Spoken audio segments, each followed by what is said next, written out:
can't write one song that's not about you. Can't drink without thinking about you. Is it too late to tell you that everything means nothing if I can't have you here? I'm in Toronto and I've got this view, but I might as well be in a hotel room. Yeah, it doesn't matter cause I'm so consumed, spending all my nights reading texts from you. Oh, I'm good at keeping my distance, I know. Lindos! Hoje eu vou cumprimentá-los não com as palavras, mas com as iniciais. Gente, vocês têm o F aí na vida de vocês de força. Vocês são sensacionais e se manterão fortes sempre, porque Deus é a nossa fortaleza. Vocês são extremamente atenciosos e são grandes pessoas. Eu me sinto muito feliz em dividir, a minha vida, o meu trabalho com vocês. Um abraço apertado e vamos falar de ecologia.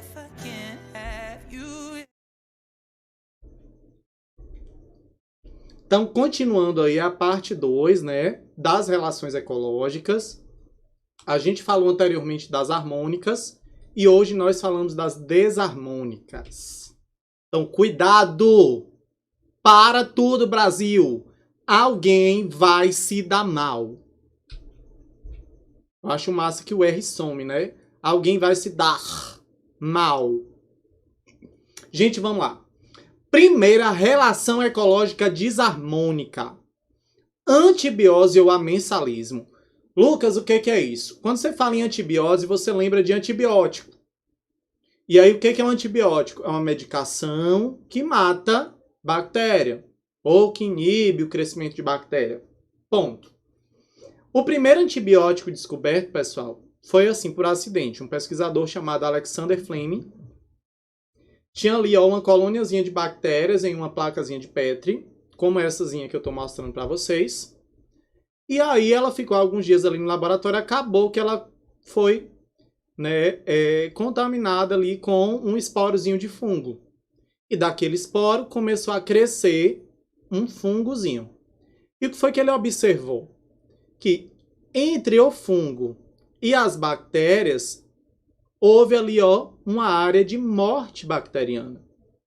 E aí ele foi pesquisar qual a origem disso. Aí ele percebeu que o fungo liberava uma toxina que inibia essas bactérias. Ok?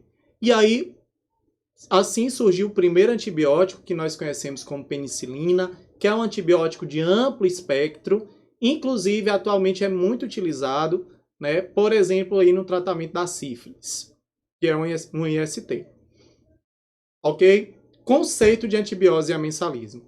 É uma relação ecológica que acontece cada vez que um indivíduo de uma determinada espécie, ele inibe o crescimento ou reprodução de um outro por meio da liberação de toxina. Então, nesse caso, o fungo, ok, está liberando uma toxina que está inibindo as bactérias.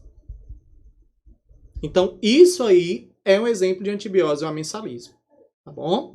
Vou até trocar a cor aqui para falar dessa segunda. Quando eu tenho uma multiplicação de algas tóxicas, fenômeno chamado maré vermelha, ok? Ou florações. Lembre desses termos que podem cair desse jeitinho, certo? São o quê? Multiplicações de algas tóxicas, certo? Eu vou ter uma grande quantidade de toxina aí nesse ambiente, liberado por algas dinoflageladas. Consequentemente, eu vou ter uma inibição, eu vou acabar matando outras espécies. Ok? E pós uma maré vermelha, gente, se eu comer, por exemplo, um marisco, algum animal que acabou recebendo essa toxina, eu posso, inclusive, me intoxicar. E é muito perigoso. Se você mergulhar num lugar desse aí, gente, você está literalmente lascado. Ok? Risco de morte. Ponto. É intoxicação grave. Um outro exemplo interessante de antibiose e amensalismo é o que acontece lá na plantação de eucalipto. Por quê? O eucalipto, gente, ele libera toxinas nas folhas. Quando acontece a precipitação, quando chove, essa toxina que está acumulada na folha, ela é carreada até o solo. E ali no solo tem plantas de pequeno porte que nós chamamos de ervas. Então o que vai acontecer? Essa toxina que estava na folha desce e acaba matando boa parte dessas ervas, certo? São poucas as espécies vegetais que são resistentes à toxina. Então, por exemplo, é comum onde você vê uma plantação de eucalipto, é basicamente um deserto. Só tem eucalipto. Baixíssima biodiversidade. Por quê? Porque ele libera toxinas que matam outras espécies vegetais. Algumas espécies de capim, por exemplo, sobrevivem. Então, por isso que às vezes você ainda vê alguns capinzinhos. Mas outras espécies de ervas não é comum, tá bom? Então, a relação ecológica entre o eucalipto e as ervas é uma relação de antibiose ou amensalismo, ok? Mais uma vez eu estou ressaltando. Já caíram questões em provas que a relação entre o fungo e a bactéria não era de antibiose ou amensalismo. Era uma relação de competição. Então, mais uma vez eu ressalto. Prestem atenção no enunciado da questão. Tá bom? Ponto. Competição, como eu já havia falado, é uma disputa. Uma disputa motivada por cópula, território, alimentação, luminosidade, dentre outros. Ok? Esses são os principais motivos aí que os indivíduos competem na natureza. Agora, o que eu preciso lembrar? A competição pode acontecer entre indivíduos de espécies diferentes ou da mesma espécie. Ok? Se for uma competição entre indivíduos da mesma espécie, intraespecífica. Se for competição entre indivíduos de espécies diferentes, interespecífica. E aí, lembrando, no Enem 2019, caiu um exemplo de competição intraespecífica, que foi as cutias que saíam uma roubando as sementes enterradas por outras. Ok? Então elas estavam competindo. Era uma competição entre cutias da mesma espécie. Se são entre cutias, são na mesma espécie. Então foi uma competição intraespecífica. Tá bom? Gente, eu adoro essas imagens. Olha que coisa linda, forte. Ó, parasitismo. Basicamente, eu gosto de usar esse termo. Um vive sobre outro, ferrando com ele. Ok? E aí, o que eu preciso lembrar? Eu tenho os endoparasitas, que são aqueles que vivem dentro do corpo. Um exemplo, as vermes, ok? Os vírus, beleza? São exemplos aí de parasitas que vivem dentro do corpo. E existem parasitas que vivem fora do corpo do seu hospedeiro, que são os ectoparasitas.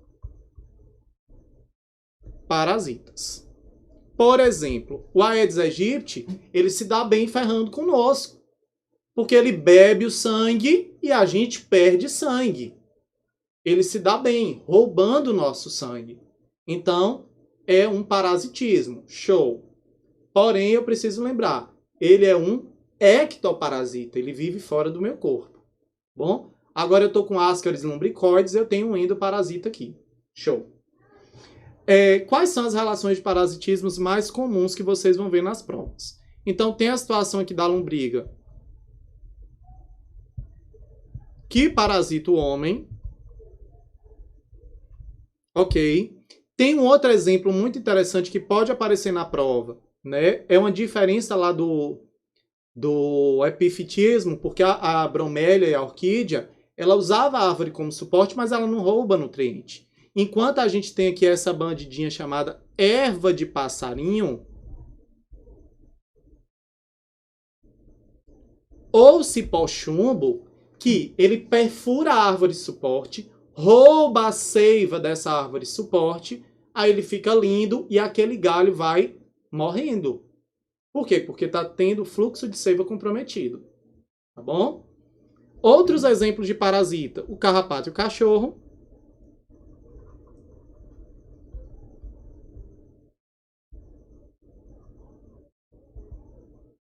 Ok? E aqui a gente tem também o pulgão que é um ectoparasita de plantas, certo? E a planta. O pulgão, ele está bebendo a seiva da planta. Ok? Ponto. E aí, olha que interessante. Esse primeiro exemplo, pessoal, é um exemplo de controle biológico.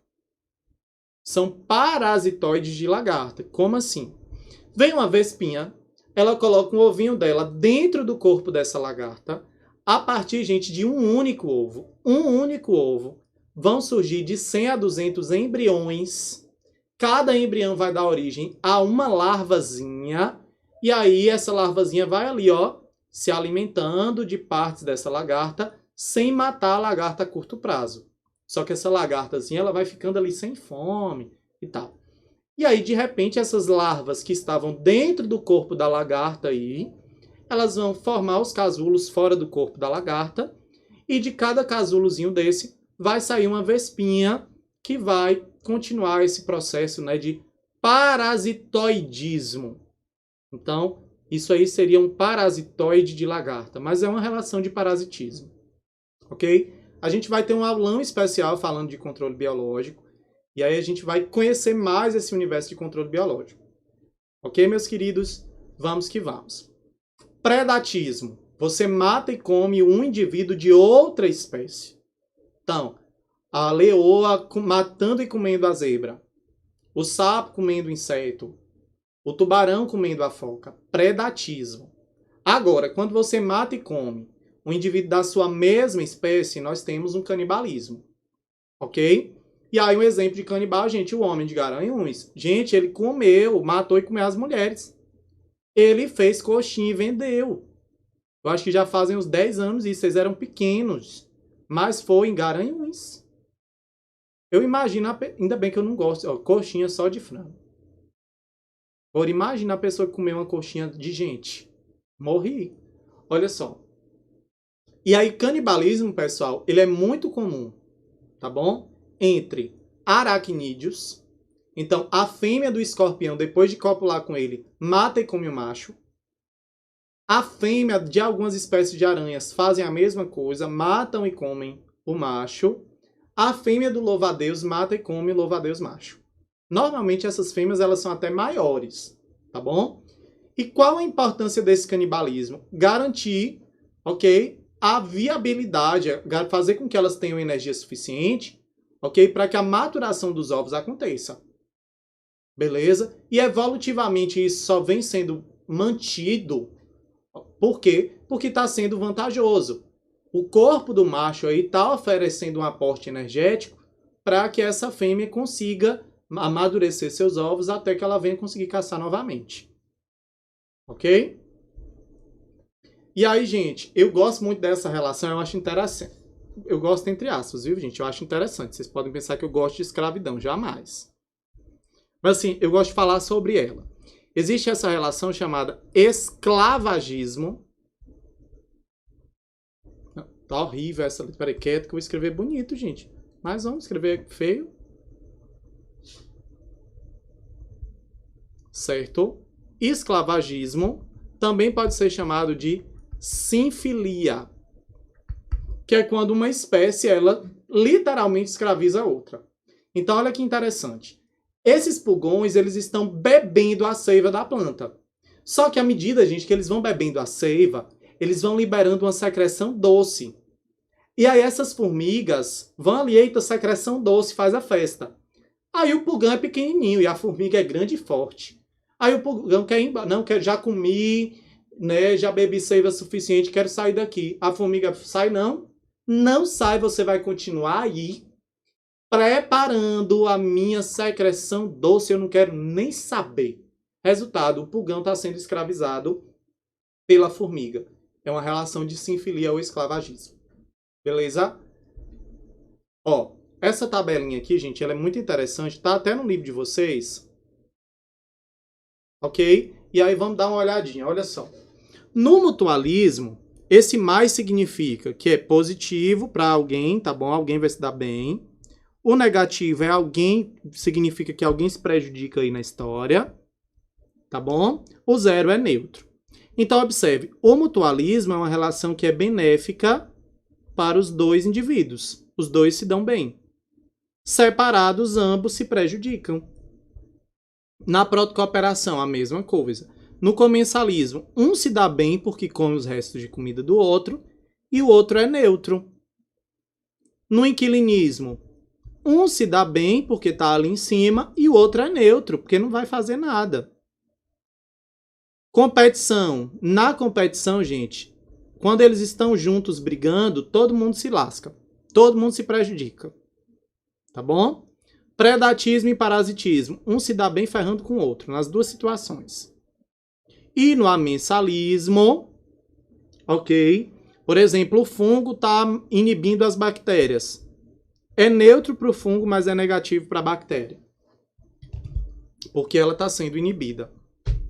E aí, vamos lá, gente. Questão 1, questão facílima, mamão com açúcar. Essa é aquela para a gente tomar posse da aprovação. Vamos que vamos. Os vagalumes machos e fêmeas emitem sinais luminosos que, certo, para se atraírem para o acasalamento. Olha só, o macho, ele reconhece a fêmea da sua espécie e é atraído por ela. E ele vai atrás dela, viu? Porém, existe um vagalume, olha só, Photuris, vamos escrever esse nome aqui, ó. Photuris sp, ok, que a fêmea atrai os machos de outro tipo, fotinos. Então, o que acontece? A fêmea Photuris, ela atrai machos da espécie fotinos, fingindo ser, né, igual. Aí o que acontece? O fotino se aproxima da fêmea Photuris, a fêmea Photuris é muito maior e come o fotinos. Então eu estou vendo indivíduos que são o quê? De espécies diferentes. A fêmea, ela mimetiza, ela parece com a fêmea do fotinos, atrai o fotinos macho e come ele. São de espécies diferentes. Então eu tenho um predatismo. Ok? Às vezes o pessoal lê essas palavras Photuris e fotinos rápido, pessoal, perde a questão. Porque pensa que é a mesma coisa. Não é. Tá bom? Então você vai ler destacando. Vai ler destacando e eu não quero nem saber.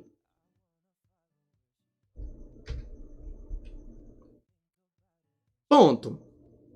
Orquídeas e a erva de passarinho são plantas que fazem fotossíntese e vivem sobre outras. As orquídeas apenas se apoiam sobre as plantas, enquanto as ervas de passarinho roubam água e sais minerais da árvore onde ela vive. Tá bom? Ponto. Aqui está o comando. Você vai me dar segundo essa sequência. Assinale a alternativa quanto às relações da erva de passarinho e a árvore suporte e das orquídeas com a sua árvore suporte. Beleza? E aí, qual seria? Se a erva de passarinho rouba seiva da planta suporte, nós temos um caso de isso aí, parasitismo. Então, a erva de passarinho é uma planta parasita. Então, já exclui a letra E, já exclui a letra A. A orquídea só está lá em cima. Ela é uma inquilina, e quando o inquilinismo é entre plantas, eu chamo de epifitismo. Resposta, letra B. Gente, eu tenho aqui, ó, interações bióticas, tá bom? Relações ecológicas entre indivíduos de espécies diferentes que têm um ecossistema. Eu tenho aí, ó, predação, mutualismo, competição e comensalismo. Tá bom? Tem essas 4 relações ali na minha tabela. Nessas interações, os indivíduos podem receber benefícios, podem sair prejudicados, ou nenhum dos dois, nem ganha nem perde nada. Neutro. Qual é a ideia? Identificar quem é quem. Eu quero saber quem é a espécie A, B, C e D. A resposta tem que vir aí nessa sequência respectivamente. Então vamos lá. Analisa e me responde isso.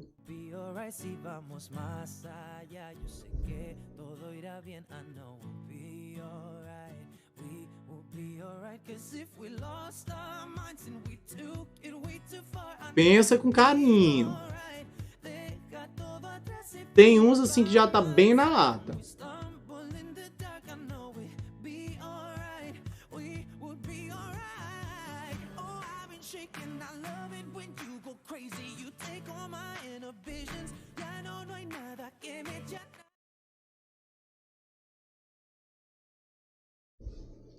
Vamos lá, gente, olha só. Se eu tô vendo que os dois estão se dando bem, os dois se dão bem das minhas opções aqui, ó. Comensalismo, um se dá bem e o outro é neutro. Não pode ser. Predação também não, porque um se dá bem ferrando com o outro, né? Competição, todo mundo acaba perdendo. Então, mutualismo. Os dois se dão bem. Tá bom? Próxima situação. Um se dá bem e o outro se dá mal. Certo? Pode ser uma predação. Mas pode ser um comensalismo? Não, porque o comensalismo, um come os restos de comida do outro e é neutro. Então, só em saber disso, eu já marco aqui, ó, letra C. Mas vamos confirmar. No comensalismo, um se dá bem, o outro é neutro. E na competição, como eles estão disputando os mesmos recursos, todo mundo acaba se prejudicando. Ninguém sai totalmente bem sucedido na história. Tá bom? E a nossa última questão. Para atrair potenciais polinizadores, as plantas comumente elas armazenam néctar nas suas folhas, em estruturas chamadas nectários. Tá bom? Contudo, várias espécies de plantas também podem apresentar nectários longe das flores, os chamados nectários extraflorais. Essas estruturas podem ser encontradas em vários locais, folhas e brotos. Durante a sua procura por alimento, formigas se depararam com esses nectários e passaram a se alimentar desse néctar, certo? E aí sempre elas voltam para esses nectários extraflorais. Durante essa atividade, as formigas acabaram patrulhando essas plantas, olha o X da questão, e defendendo essas plantas contra os herbívoros. Ou seja, a planta está se livrando dos herbívoros e a formiga está se alimentando.